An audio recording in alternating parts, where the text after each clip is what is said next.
Hello friends, உரம் எப்படி தயாரிக்கிறதுன்னு கேட்டிங்க. அந்த வீடியோ தான் இப்போ நான் உங்களுக்கு போட போகிறேன். இதே ஃபாலோ பண்ணி நீங்கள் இந்த உரம் இதே மாதிரி உரம் தயாரித்து உங்கள் செடிகளுக்கு போடுங்க. வாழைப்பழம், காய்கறி, கீரைகள் எல்லாத்துக்கும் நல்லா வளரும். எப்படி செய்கிறதுன்னு வாங்க பார்க்கலாம். ஃபஸ்ட்டு ஒரு பழைய பக்கெட் ஒன்று எடுத்துருக்கோம். இது நம்ம ஒரு வாரம் சேர்த்து வச்ச காய்கறியோட கழிவு, முட்டை ஓடு, வாழைப்பழத்தோல், பழைய காய்கறி இருக்குல்ல அதோட கழிவுகள் எல்லாம். இது மண்புழு உரம்.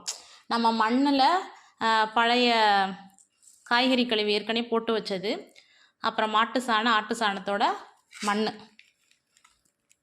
இது பார்த்திங்கன்னா தேங்காவோட நார்.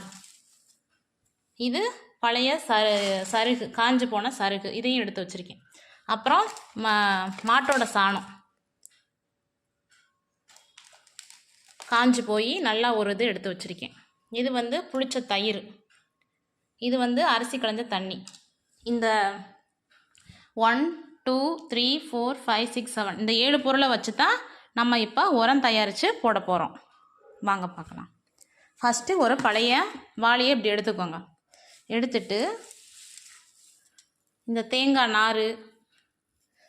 நார் அதை ஃபஸ்ட்டு லேயராக போட்டுக்கோங்க. செகண்டு நம்ம எடுத்து வச்ச காய்கறி கழிவு,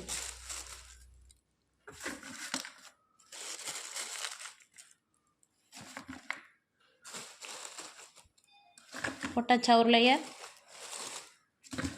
அப்புறம் இந்த மண்.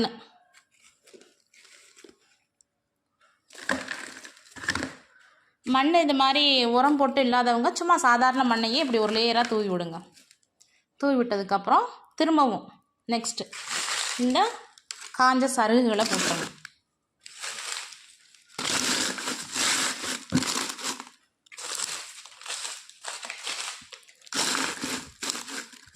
காஞ்ச சருகுகளை போட்டுருங்க. அப்புறம் திருப்பியும் இந்த காய்கறியோட கழிவு.